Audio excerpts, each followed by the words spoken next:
good morning to our esteemed participants. Thank you very much for braving the cold and coming to attend this workshop. I know some of you are doing it from the comfort of your homes. Some of you are in the offices and in various places, and the temperatures may vary from place to place. But you are welcome, and thank you very much for participating. Today, I'm going to try and share my thoughts on understanding the use of theoretical and conceptual frameworks. And as I say, these are my thoughts, and this is a very slippery topic, and there are a lot of contestations. So I am going to share my thoughts, and you are free to engage with me so that I also understand where you're coming from, and we can also clarify issues by so engaging. So by way of introduction, I'll give you the objectives. Obviously, our objectives is to appreciate why theories, concepts, and models are important in research, although I am going to specifically dwell on theoretical and conceptual frameworks because I need to make sure that we can differentiate between the two. And the other thing also is to underscore the fact that theory is fundamental to graduateness according to the South African qualification framework. If you are a master's student, you are a master's student because you have mastered theory and methodology. And you are a PhD student if you can philosophize around theory and methodology. Unfortunately, these are two aspects that share the bed. They are always together in bed. You cannot have theory in bed without methodology, because they work together. They stay in the same bed. If you find yourself in bed with the theory alone, you know that something is very, very wrong, because they are twins. They are two sides of the same coin.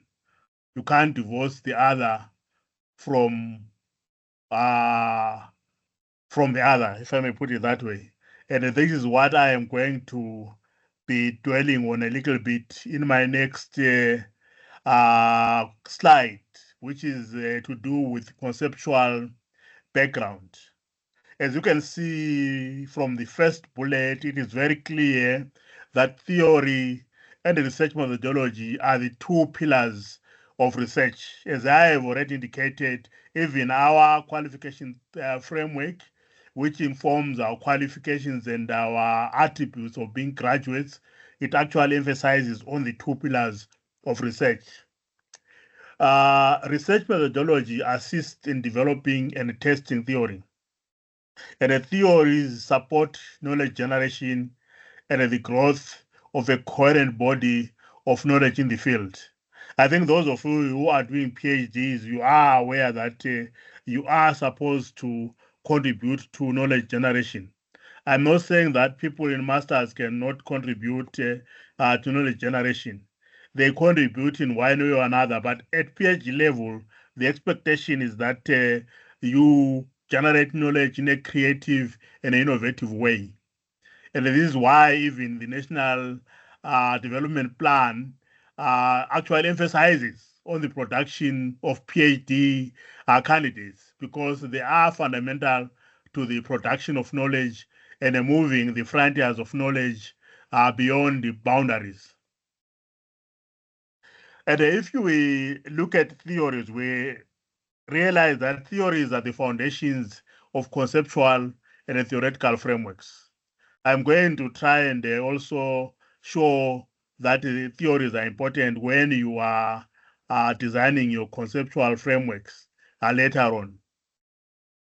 So if we look at the quantitative research methodology, for example, and the mixed method research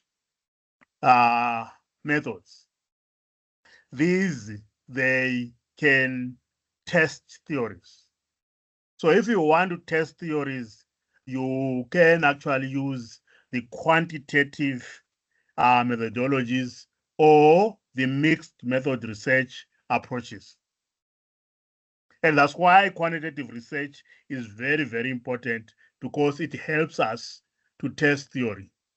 Perhaps at one point or another, I'm going to talk about the differences between quantitative and qualitative methodologies. At times, I tend to be very harsh on quantitative researchers.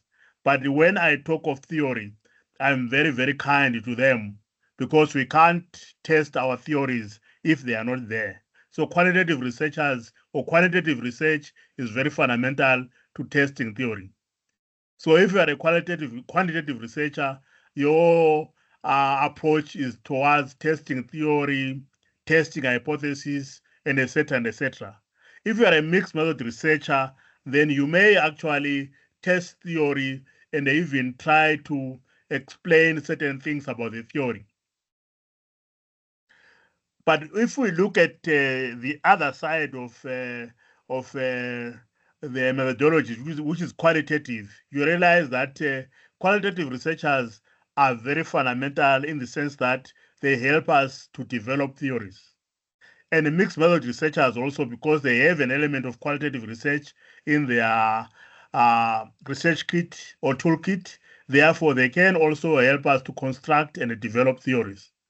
So you can see, therefore, even from a methodological point of view, you can now look at how theories come in.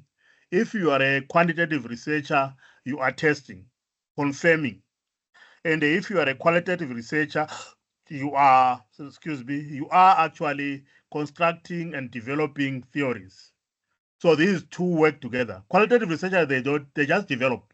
They don't worry whether the theory is usable, is elegant, is valid, is coherent. What they do is that they develop their conceptual understanding of a phenomenon, they construct or develop a theory, and then quantitative people can come and say this is nonsense or this theory is usable. So this is why I say they are very important in the research landscape and the research agenda. And the mixed method researchers also are important because they can develop and also test theories. So they can have a dual role, and so they are also very important in our development and testing of theories. So for me, theories are like glue. They hold the various aspects of empirical research together because they explain the research variables, they develop the research approach, and answer the research questions. So you can see why I was saying you cannot have methodology without the theories, because you cannot explain your empirical result without a theory. You cannot develop your empirical results without a theory.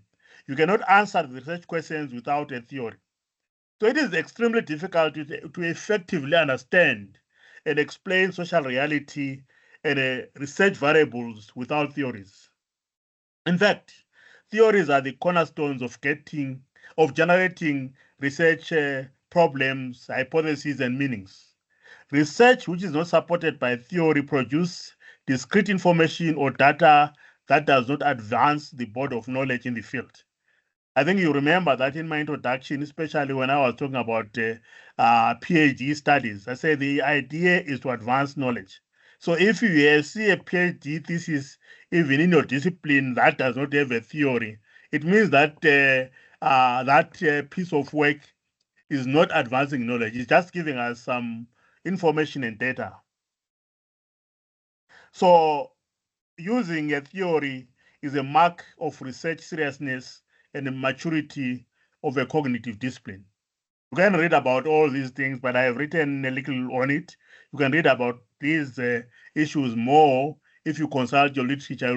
You'll see that for a discipline to be recognized as a discipline, it must have theoretical foundations. That's why the development of theory and the understanding of theory is very, very important. There are issues that we have to ponder when we look at theoretical and conceptual frameworks. This is because there are controversies. This is, as I said in my introduction, this is a very contested space. So as we look at this contested space, we need actually to ponder over certain issues. As we ponder over certain issues, we'll be able to position ourselves in this space. So for me, if you are looking at theoretical and conceptual frameworks, you need actually to make a distinction among meta theories, models, concepts, and theories when you are using them in empirical research. So the context is very clear. Our context is empirical research, and we need to understand how we use meta theories, models, concepts, and the theories themselves when we are looking at research. Meta theories and models are not theory. You can actually read certain texts which actually equate meta theories and models to theories, but they are not. But a model can develop into a theory. But in itself, when it is still a model, before it is tested and developed, it cannot be a theory. I have seen even in my subject discipline where models have been turned into theories. And over time, people have actually used them and conceptualized them as theories. But if it is a model, it needs to be developed for it to become a theory. Some scholars, for example, think that meta theories, such as paradigms, in the Kuhnian sense, I think you'll be aware that the whole idea of paradigms was brought about by this physicist called Thomas Kuhn. And he was looking at the history of the development of science. And he came up with the whole idea of paradigms. And the paradigms are an example of meta theories. And therefore, paradigms as meta theories, they are a science of science, and they cannot explain a social phenomenon. When I think of paradigms, some of you I know that you are advanced in your research journey. We are thinking of things like epistemology. We are thinking of things like ontology. We are thinking of things like axiology, and etc. and etc. All these are science, are theories of knowledge, but they are not theories in themselves. So therefore, they are called meta theories, and the paradigms, as paradigms, they don't describe, explain, or interpret anything. That's what you should know. For a theory to be a theory, it must be able to explain or interpret or describe something. There should be a description of the theory and an explanation, and there must be constructs that help you to explain a phenomenon within that theory. But these paradigms, these meta theories, they are important also in research because they assist us to understand. In other words, there are a lens that we can use to develop descriptions, which there are lenses that we can use to explain a phenomenon. There are lenses that can help us to interpret what we will be researching on. For instance, if you say you are an interpretivist, we expect you to have a certain position. We should be using a qualitative research method. We expect you to have a certain position. And that positionality is the one that actually now defines how you are going to carry out your study. That's what I mean there by saying paradigms only help us to understand what uh, we would be studying, but they don't explain why things turn out the way they turn out in our studies. So if you want to understand why, you need actually to have a theory or a conceptual framework, depending on your area of study. And the models are not a theory. I think you'll all agree with me. A model is a representation of reality.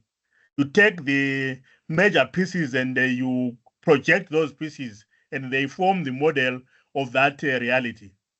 And again, as researchers, you can actually model a theory. In other words, you can take the key components of a theory and model them and explain reality. In other words, you take the major components of that theory, simplify it, and project them as a way of interpreting or understanding the reality that you are trying to uncover.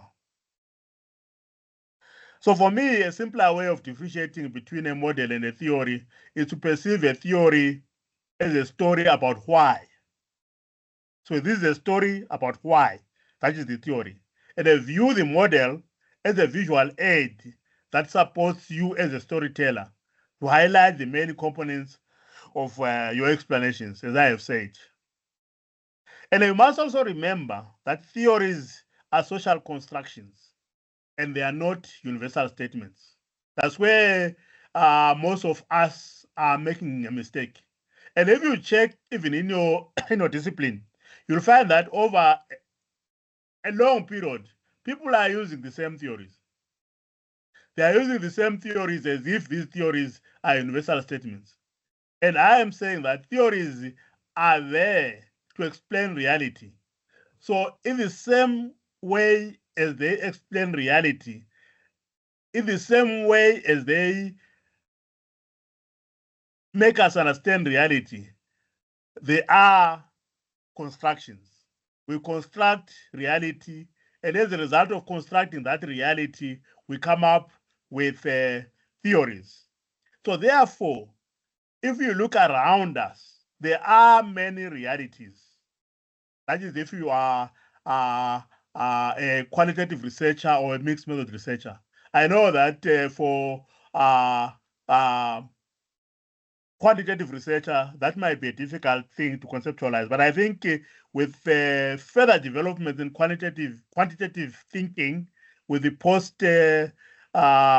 positivist movement, they now accept and agree that there are many realities. There is no singular reality.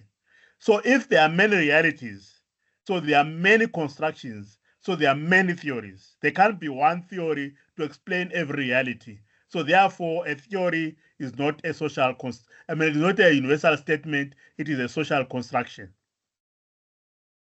But a theoretical framework and a conceptual framework are different. Because if you read other schools of thought, you will see that they equate the two. And for some reason, I also see why they do it, though I don't agree with them. For me, a conceptual framework is broader in scope than a theoretical framework. And yes, it's broader than a theoretical framework because a conceptual framework has got a number of dimensions. If you read, I'll give you one source at the end of this presentation. That source will give you the dimensions of a conceptual framework. A conceptual framework, according to this writer, I cannot explain. I mean, I cannot pronounce the name. I'll just show you the source at the end. Then the pronunciation will be left to you. So just remember that I'll show you the source that gives you the dimensions of a conceptual framework. The first dimension are the concepts themselves. And the second dimension is what the writer calls a theoretical framework. And I argue that that dimension can also be parts of a theory.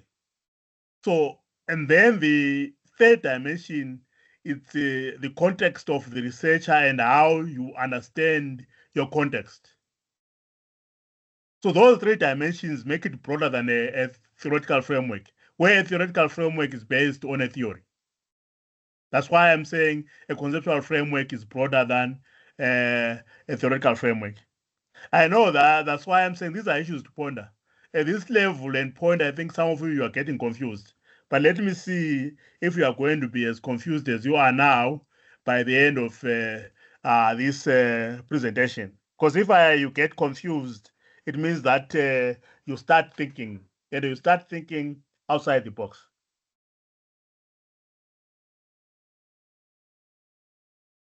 Going forward, a piece of research can be supported by a conceptual framework derived from a certain theory or theories.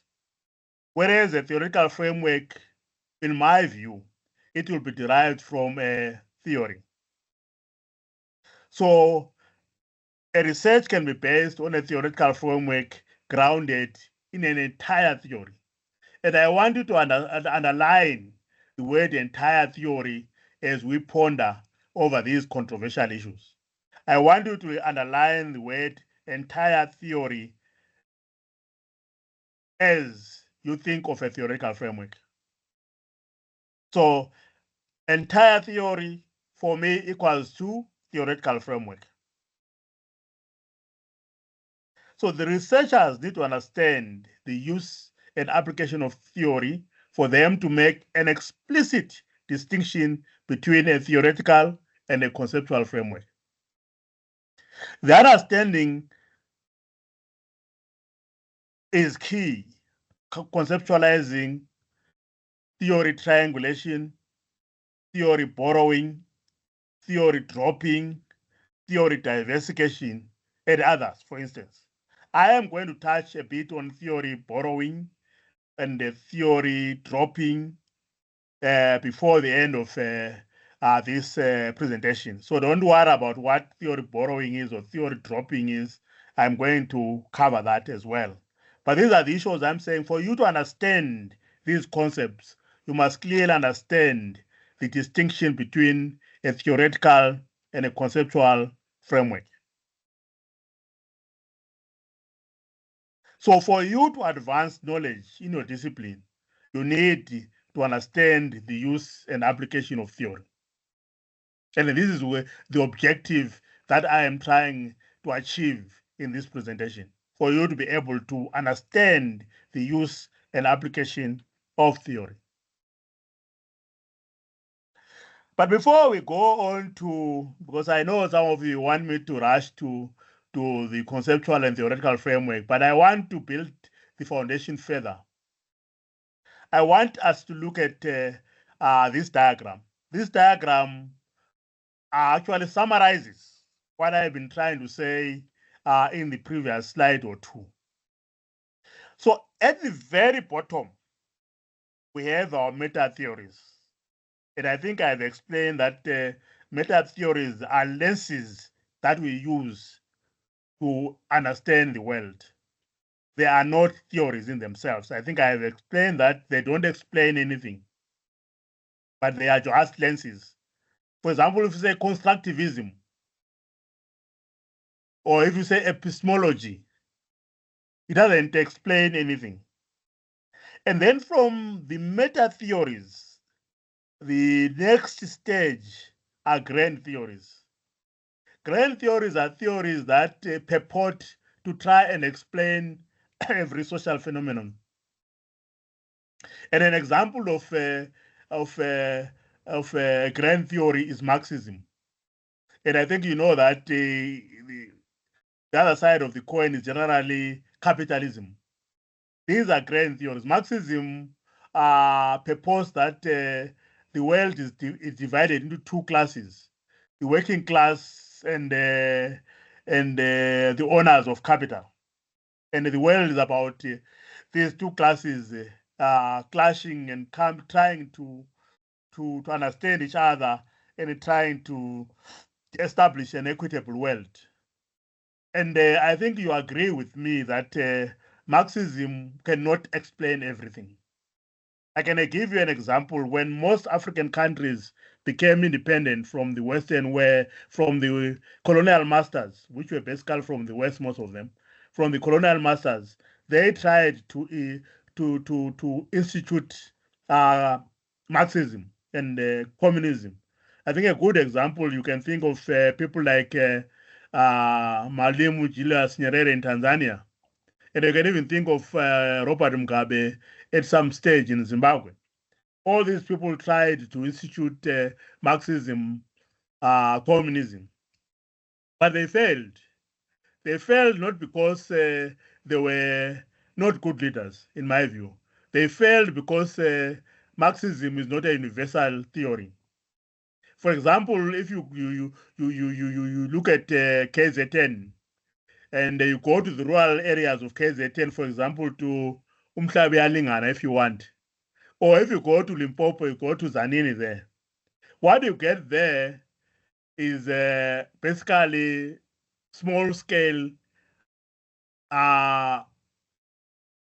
farmers, whom I can call peasants, and there are very few workers. And the Marxism assumes that that society must have workers for the working class to rule the world. So if you try to apply Marxism in the wrong context, like in the context of Umhlabi Alingana or in the context of Solo and Eastern Cape, it won't work because there are no workers, they are peasants. So that example also shows to you that all theories must be applied in a context that accommodates the theories. So in other words, for you to use a theory, you must be contextually sensitive. Not all theories apply to all contexts. And this is why in Africa, for example, we are developing knowledge that does not lead to any change in society because we are using these theories as universal statements and they don't address our context, our experiences, and as a result, they don't result in any change in our context or in our situations. We have not changed the world. We are now retiring professors, but the world is still poor. The world is still suffering from hunger, climate change, and all the other wicked problems we can think of. But we are having all these graduates, all these PhDs. Why are we not changing the world? We are not changing the world because we don't use theories that are contextually relevant and contextually sensitive. From the grand theories, we can now think of models and concepts. And I think I have actually explained what a model is like. That, for example, you can model a house and you can model a lot of things, taking together the major components which actually depict that phenomenon. And then concepts, of course, they are therefore the many things that constitute a phenomenon.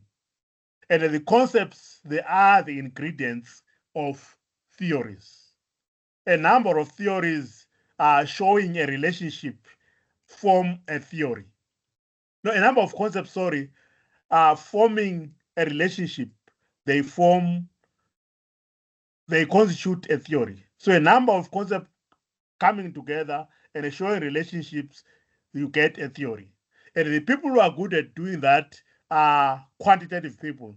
You remember they talk of the dependent and the independent variable. They look at the cause and effect between the two variables. And those variables or constructs, at the end of the day, help them to test a theory or verify a theory because they are looking at the relationship between those variables. And then, as time went on until about the 1950s, from about 1948, there was a movement towards context-specific theories, theories that can be verified, theories that can be tested through research. And this is where we are today. We have moved, we know all this uh, movement through the pyramid, from meta theories, grand theories, models, and concepts. And then we come to where we are today to say we are interested in middle range theories because most of our research is empirical. And we want to use context specific theories. I know that most of you have not actually graduated to use context specific theories. You still use the theories of the dead Germans, the dead French, the dead Russians to actually explain the present context of the phenomenon that you are investigating, which is quite a pity because at the end of the day, you produce knowledge that does not change society. We want theories that are specific to a context, and we want theories that can be verified and tested through research. So now the theory that I'm talking about and the theoretical framework that I'm talking about is based mainly on middle range theories, because these are the theories that we want to test. These are the theories that we want to use to answer our research questions. I think you agree with me that every research starts with a research question. And it is an attempt to try and address that research question that we identify a theoretical or a conceptual framework.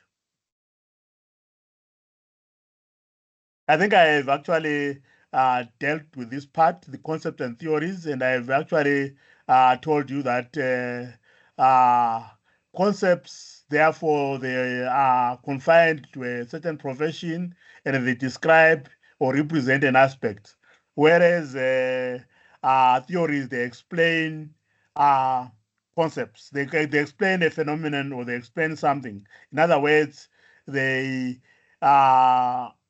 explain the relationship between concepts. And as I have already explained from that diagram, theories can be loosely divided into grand theories and middle range theories.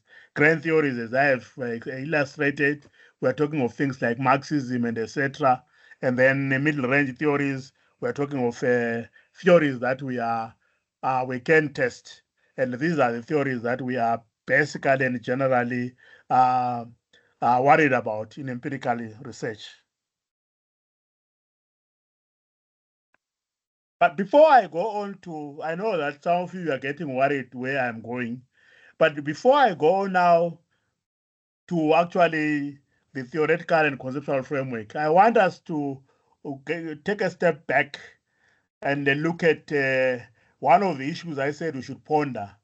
The issue being that theories are not universal statements.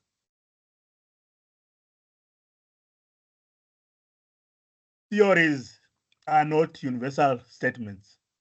And therefore, as researchers, I know that this can be a challenge for some of you, especially some supervisors can tell you that you cannot develop a theory. I know that I've heard that story. I have heard it when I was a student, and I've heard it from my colleagues that, oh, no, no, no, no. Why you? You don't have the authority to develop a theory. But you have an authority to develop a theory because theory building is not a monopoly of academics, neither is it a monopoly of academics from the North. Because we tend to, when I say the North, I'm talking about the Western world and talking of your Europe, the America, North America, and etc. They don't have a monopoly over theory development. But the tendency is that when you want to use a theory, you always look outside your context because there are no theories, as you will say. But if you look back in history, there are two gentlemen from the Chicago school or Chicago University, Glasser and Strauss. These two gentlemen are the founders of the grounded theory. And you must be mindful of the fact that grounded theory is not a theory, is a research method. And this method is based on the fact that theory must be generated from data. You mustn't uh, use theory to explain data. In other words, I don't think I'm putting it well. I'm trying to marshal my art in the language here. In other words, they are saying theory must be generated from data and not the other way around. Because before 1967, researchers were taking a theory and using it, even if it was not aligned to their data. So this is why this movement came out. It was a revolt against uh, uh, the fact that people were misusing theory and misusing it in such a way that they were not aligning it to data. In other words, the data was not speaking to the theory, and the theory was not speaking to the data. I think maybe you understand what I'm trying to say. Maybe you may come to understand that when I come to talk about theory dropping, whereby the data is there and the theory is there, the two are not talking to each other, but you are just throwing it in because your supervisor said you must have a theoretical framework or a theory. The two must be aligned to each other. So what Klaus and Strauss were saying is that theory must emanate from data. You shouldn't actually manufacture the theory. The theory must emanate from data. You start with data, and then we end up with theoretical assumptions. So, in other words, their work was liberating in the sense that anyone can create their own theory. So, the diagram below shows that you can create your theory by starting off by identifying a problem. And then when you have identified a problem, you explore the phenomenon. You gather and assess information about the phenomenon. The information must be from theory and from practice.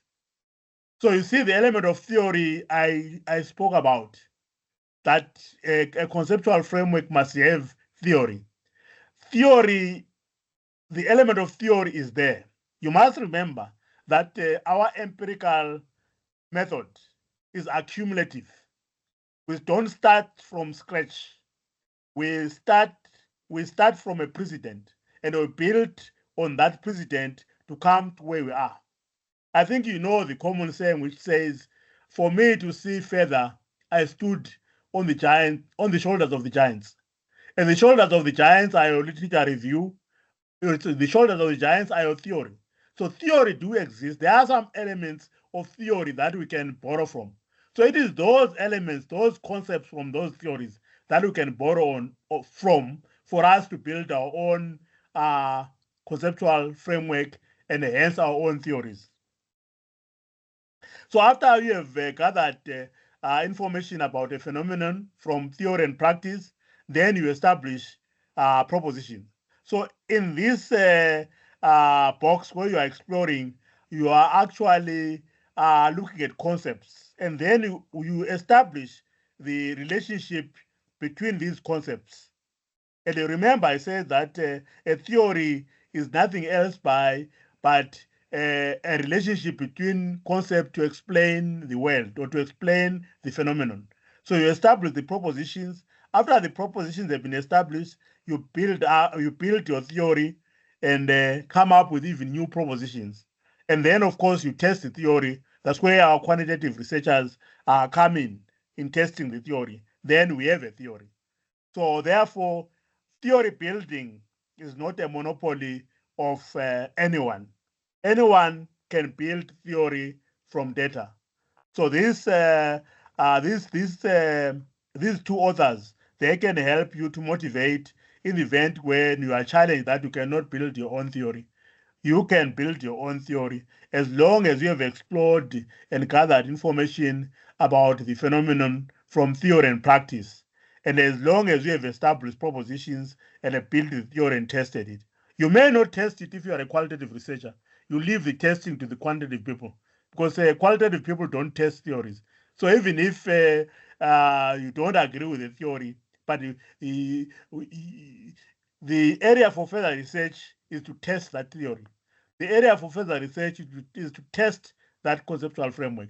And for me, that is actually a very important step in knowledge production and knowledge development. Now we know the basis of a theoretical framework. Now we know that we can build our own theories. Now we know that theories are not universal constructs. But then what is a theoretical framework? A theoretical framework, as we have said, and a conceptual framework are different. And as we have said, we said we should understand the difference between the two for us to contribute to knowledge construction and development. So using this definition from these three authors, a theoretical framework is used when an inquiry is underpinned by a single theory. I want you to bear in mind this definition. You may not agree with it, but for me, it makes sense. A theoretical framework is used when an inquiry is underpinned by a single theory. An inquiry can have two or more theories. And when it has two or more theories, the aim is to triangulate the theories. The aim is not to have a lens to inform your study, but is to triangulate the theories. You remember one of the ways of establishing the reliability, credibility, and transferability of qualitative findings is triangulation. Triangulation can be by way of triangulating theories, trying to find out if these theories can explain the phenomenon under study in the same comprehensive way. So you triangulate two or three or more theories in order to establish whether these theories can effectively explain a phenomenon. So for me, the only time when you use more than one theory in a theoretical framework is when you are triangulating theories in order to establish the extent in which they actually can explain a phenomenon. And then you come up with one theory which you say this theory indeed does explain a phenomenon. And therefore, it is a theoretical framework. So that is the only way, in my view, you can use more than one theory in a theoretical framework when you are triangulating the theories in order to find out which theory best serves the interest of your study. And when you say the theory is serving the interest of your study, you are saying that the objectives or the constructs in the objectives,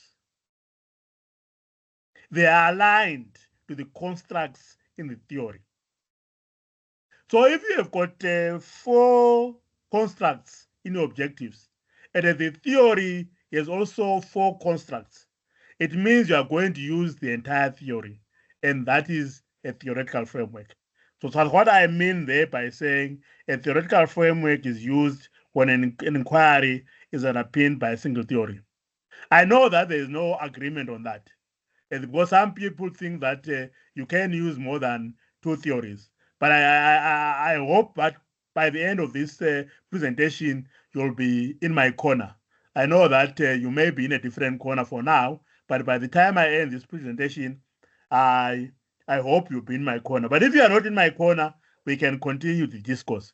And you'll see why I don't agree that you can take aspects from different theories and call that a theoretical framework.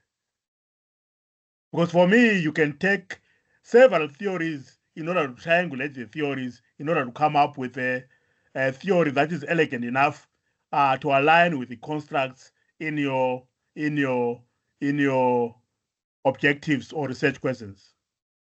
That's how you would have a number of theories forming a theoretical framework. Otherwise, a theoretical framework is underpinned by a single theory. So those are the instances that we need to bear in mind as you listen to this presentation, so that when you come to the end, you may say you agree or you don't agree. I told you this is a contested area.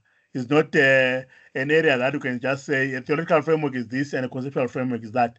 And again, this is where people at PhD level come in, because you are there now to philosophize about these issues, to bring about these contestations in discussion of the theoretical framework, conceptual framework, uh, uh, section of your project. You don't just take it as given. You are not a philosopher if you just take it as given, because you are not thinking. As a philosopher, you must question, think outside the box. And this is what I am actually inviting you. I'm not inviting you to agree with me, but I'm inviting you to understand where I'm coming from and form your arguments on the basis of what I am actually presenting.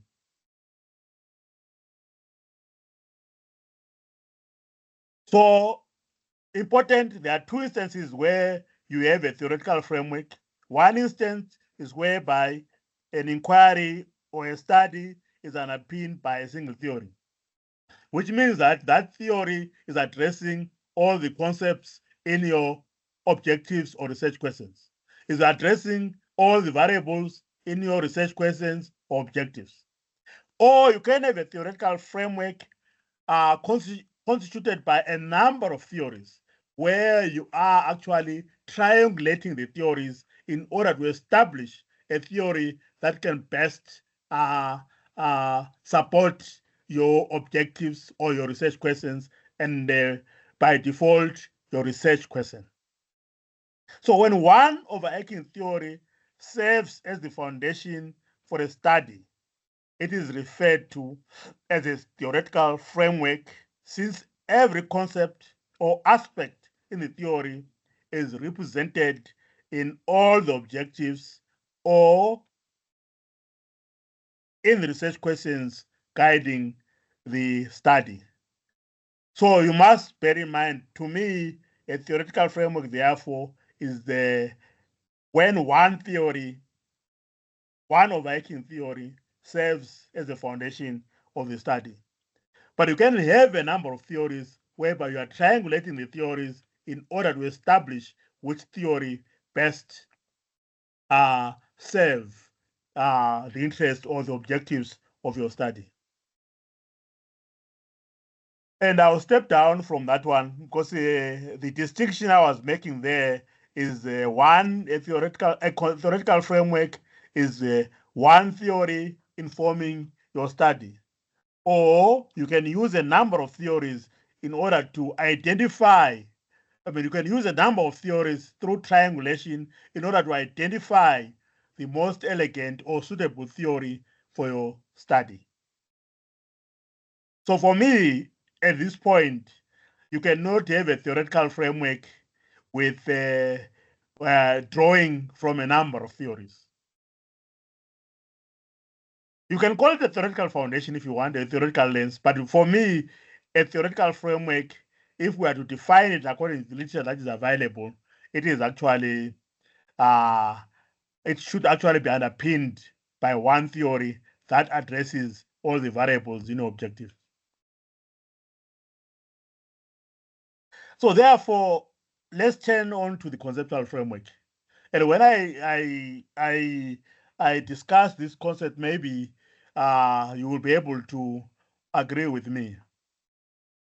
And a conceptual framework and a theoretical framework are conceptually different. A conceptual framework consists of concepts that inform a research project, right? And a conceptual framework is depicted graphically.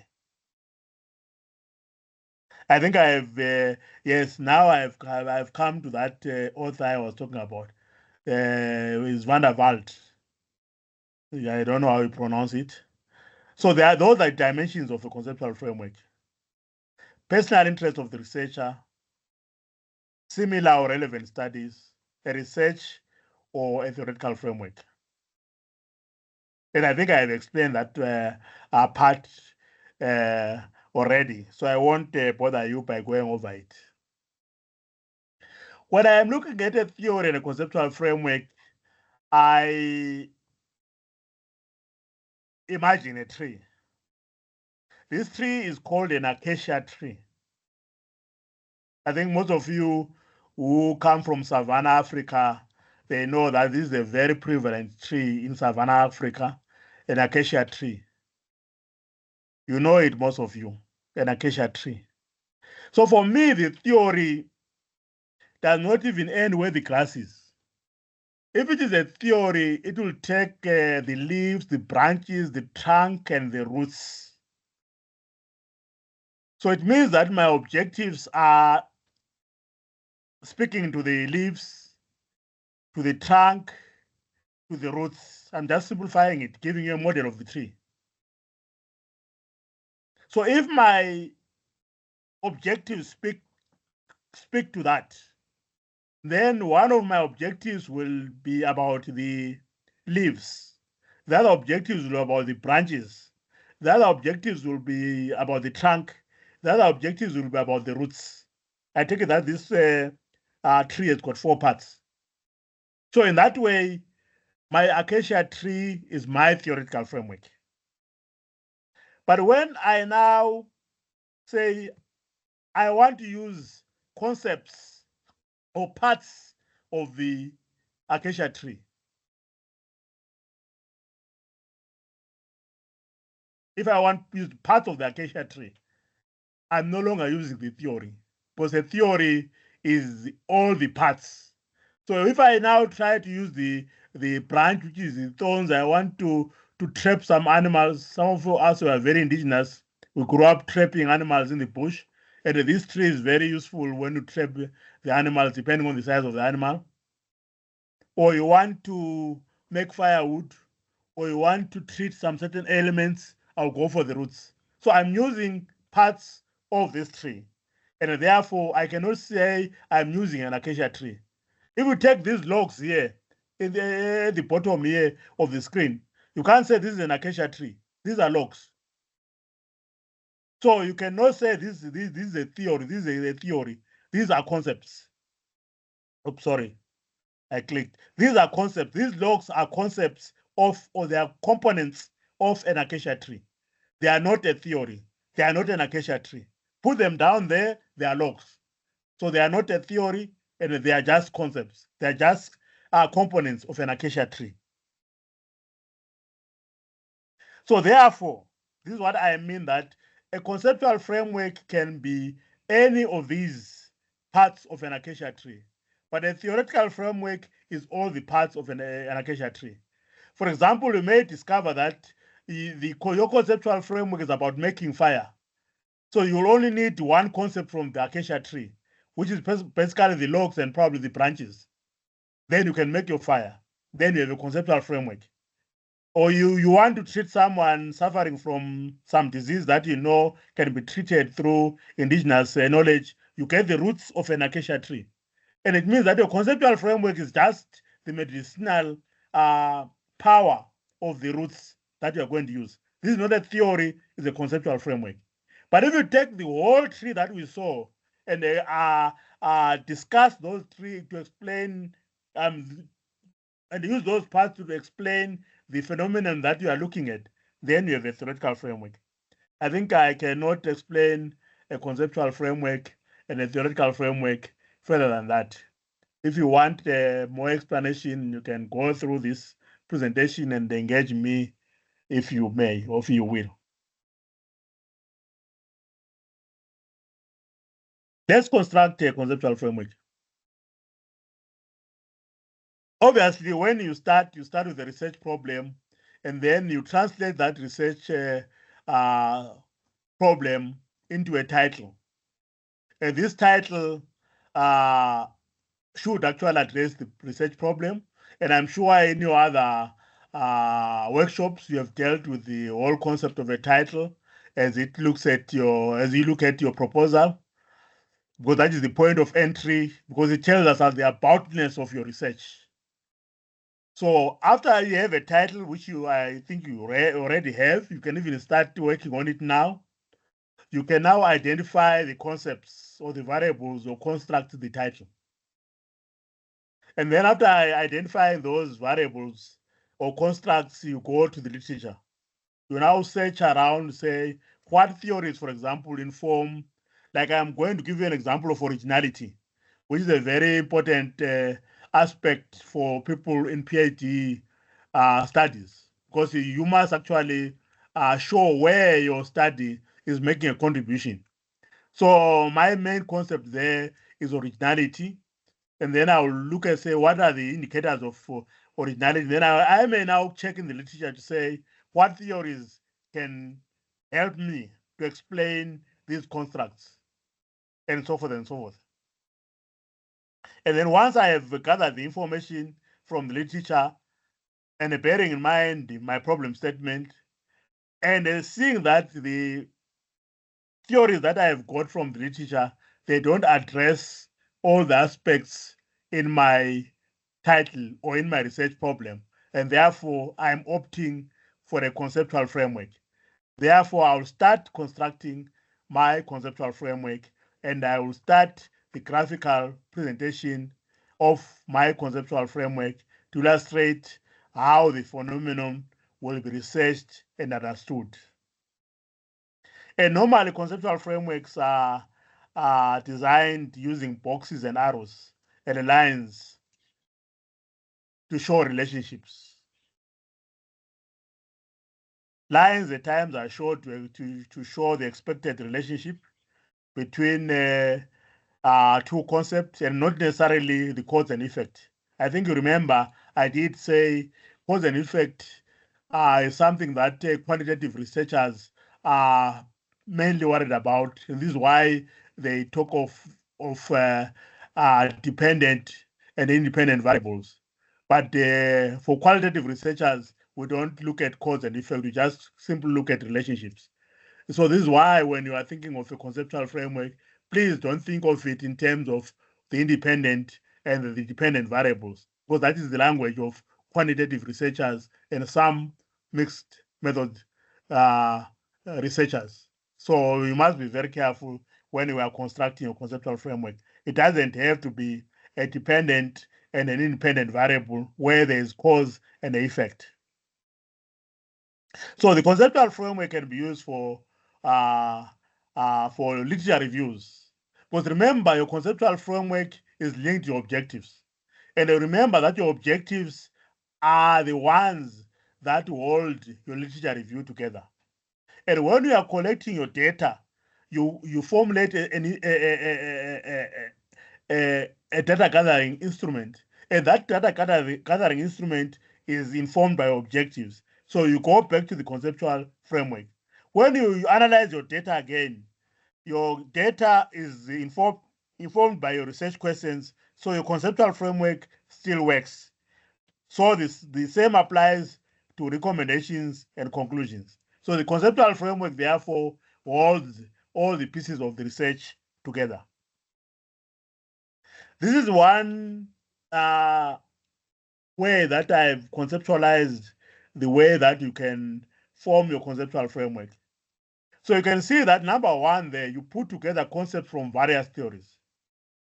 So when you put concepts from various theories, you'd have actually, at the first instance, maybe if you agree with me, you'd have triangulated these theories and have seen that not all these theories address all your objectives, and therefore you take components from these theories. But avoid taking components from more than 4 or 5 theories. I don't have any authority to back me up there, but for me, at PhD level, if you have got more than 6 objectives, for me, it means that your objectives are not focused enough, they are not smart enough. Because generally speaking, I always recommend for a PhD between 4 and 5 objectives. 6 at times, I can allow someone to go to get away with murder. But generally speaking, I'm very strict that the objectives can be, at most, they can be between 4 and 5. As I said, please don't ask me why, because I'm still trying to find an authority which says that. But the logic of my experience and supervision, I realize that if you have got more than 5 objectives, you are going to generate a lot of data that is going to be very difficult even to manage and explore and and analyze. So the manageable the data, the better, and the fewer the objectives, the better. So if your objectives are about 4 or 5, you cannot have to get concepts from more than 4 or 5 theories. Though I had a situation in my life as a supervisor where my student has got 10 theories that informed the theoretical framework. Then I was not yet, I had not yet reached the level of knowledge that I have now, and I accepted all those 10 theories as the theoretical framework. And one of my examiners, of course, did question that. But my other examiners, they unanimously thought the work was a very beautiful piece of writing, and the other examiner could not prevail over the two. But it is uh, through hindsight that now I realize that third examiner had a point. You can't have 10 theories informing a study with say 4 or 5 objectives. Because what will be other theories be there for? What purpose will you have those other theories? Because every theory or every construct must have a purpose, because it must talk to your objective, or a variable in your objective, or a variable in your research question. So therefore, it is important that you make sure that whatever theory you use, it is relevant to your study. It is aligned to your study. Otherwise, you'll be accused of theory dropping. Like, the concept of name dropping, just bringing in names even where they are not relevant. And that is also the same in the use of theory, that you can also have a concept of theory dropping, whereby you mention the theory and the theory has no relationship whatsoever to your study, and it is only there in the theoretical framework.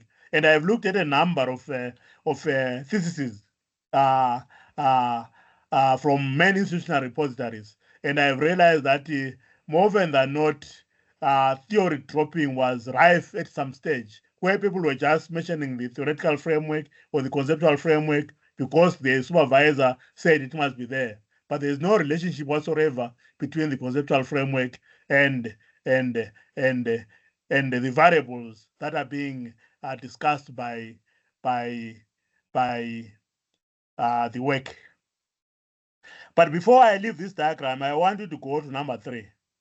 The rest you can read them, and you can actually understand them. The number 3 is what I am wanting us to critically uh, engage with. Here is incorporating aspects of a theory or aspects of theories. And then you get concepts from the literature, and then your personal experiences, and then maybe your knowledge of the context. So for me, if you focus on this third cycle, you are going to produce knowledge that is relevant, knowledge that is going to change the societies that you are investigating. Because you are using your work experience, your personal experience rather, sorry, you are using the context of the study to come up with an explanation of the phenomenon. You are using that to come up with a conceptual framework to explain the phenomenon. In fact, for me, the students that I supervise, there are very few that use a theoretical framework. There are very, very few that use a theoretical framework. Because for me, there's no theory that can explain all contexts. You can use part of the theory, that is the incorporating aspect of a theory, and then you look at the literature. Because remember that most of the literature that we use is not relevant to our context. It's from outside our context. But gradually, a lot of literature is being generated in our own context.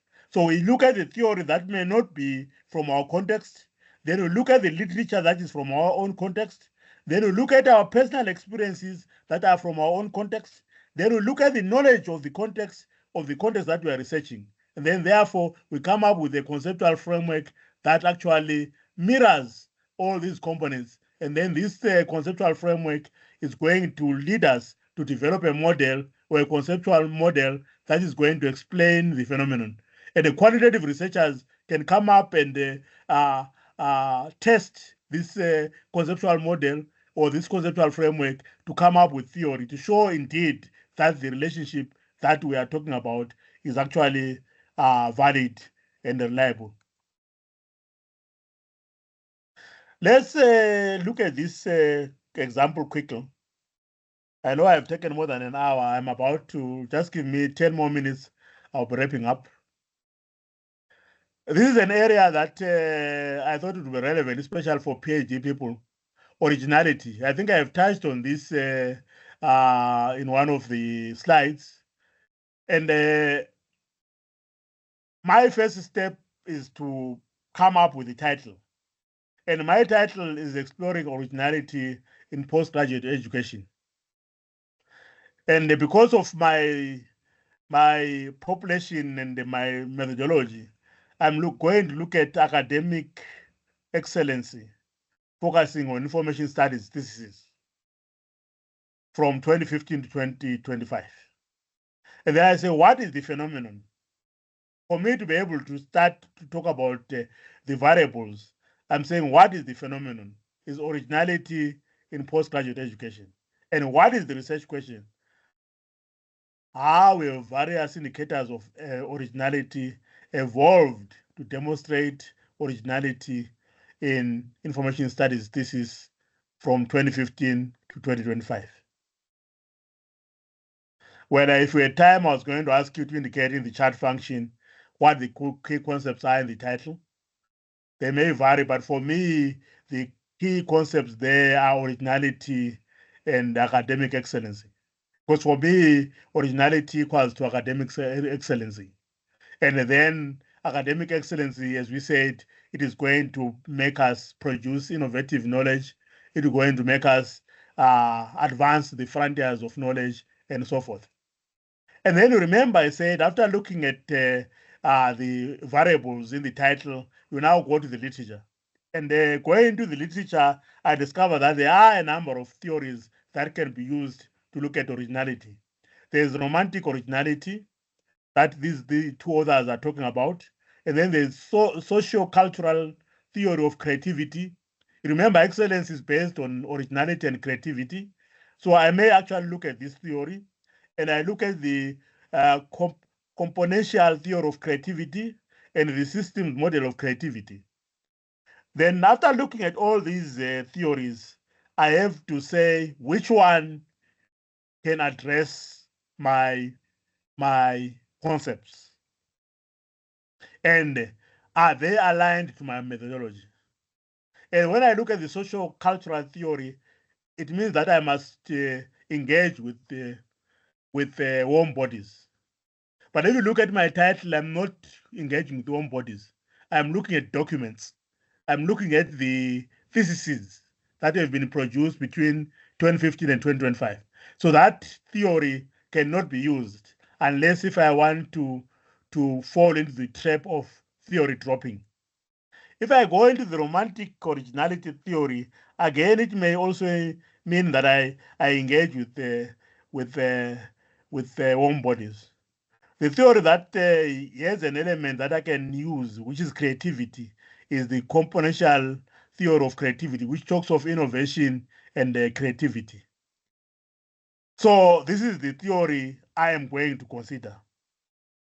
And because I'm not going to use all the components in this theory, I am going to construct a conceptual framework that is going to look at one aspect of the theory and look at the relevant literature and maybe the study context.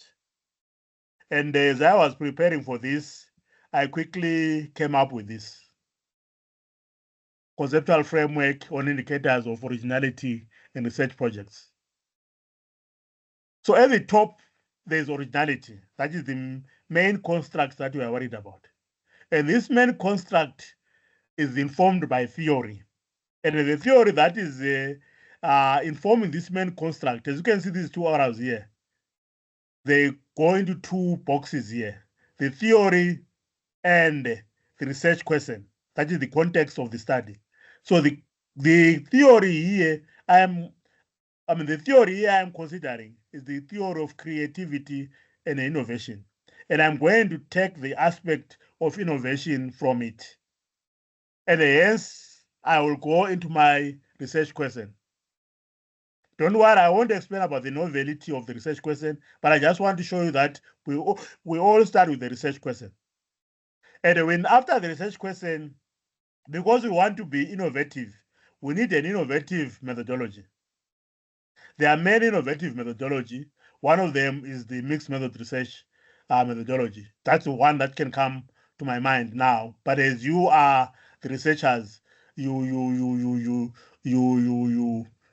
can come up with more innovative methodologies now with the advent of artificial intelligence. And I know that in some of your sessions you have done a bit of how artificial intelligence can assist you in an ethical way to do your research. And then obviously, after your innovative methodology, you come up with a new empirical data. Empirical data will lead you to new insights or findings. And then the new findings have implications for policy and practice. Then this one is linked to new theoretical framework. For you, if you have new insights, you come up with a new theoretical framework or what we can call a new conceptual framework or a model. It depends on what you want to name it here. But I use the word theoretical framework just because I wanted to consistently use it here.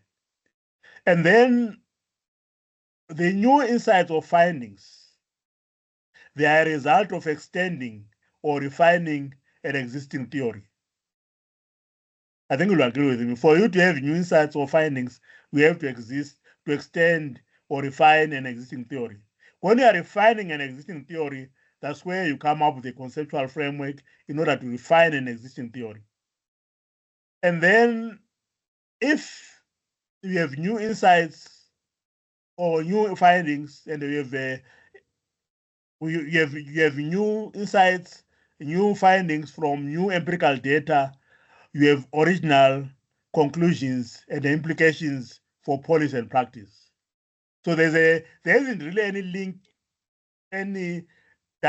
with the direction between new empirical data and originality in conclusions. But new empirical data with a combination of other factors will help you to have original conclusions and implications. And obviously, as you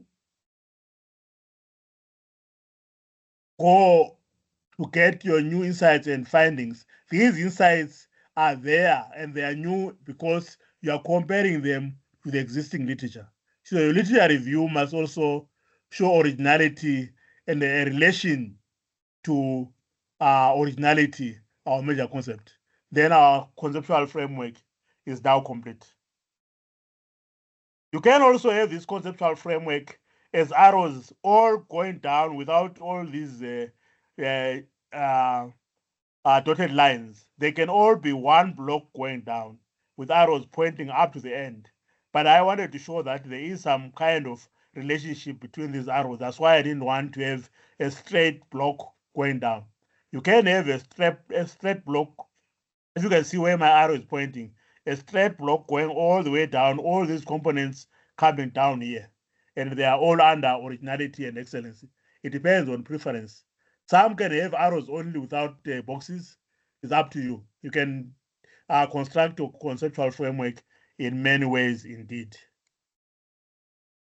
So before I step down, I think I've spoken about theory dropping and the theory diversification. I think for now already, I think you understand and follow what theory dropping is. I explained that when you just mention a theory and the theory is not aligned to your objectives and you don't use a theory anyway, that is theory dropping. Theory diversification, I gave you an example of one of my students who had 10 theories for 4 or 5 objectives, and that is using too many theories, and that is not advised. And there's also theory borrowing. If a discipline is still young and new, you can borrow from other disciplines and refine their theories in order to come up with your own conceptual framework. So theory borrowing is allowed, but it does undermine the development of a discipline.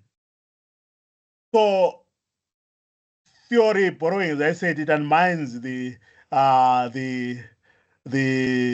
growth of a discipline. But we all start from borrowing the theories because we say that even if you have a conceptual framework must have an element of theory, and it must uh, uh, acknowledge that something has happened before, therefore we are building upon it.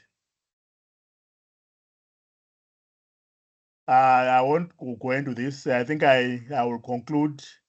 I was going to talk about decoloniality and the colonial theories, but I'm not going to talk about that today. Maybe at some other engagement we can talk about it. But what I will say in conclusion, therefore, theories are fundamental to science and creating new knowledge. They should be used appropriately if we are to serve that purpose. Theories hold the various aspects of empirical research together. Theories explain the research variables, develop the research approach, and answer the research questions.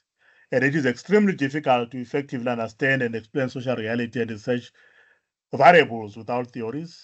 And finally, a bird does not sing because it has an answer. It sings because it has a song. And this is my song about theoretical and conceptual frameworks. And the references are there. You get them when Dr. Majila gives you the, and I would want you to read the ones highlighted by yellow. And the reference I was talking about, Van der Waalt, is this one.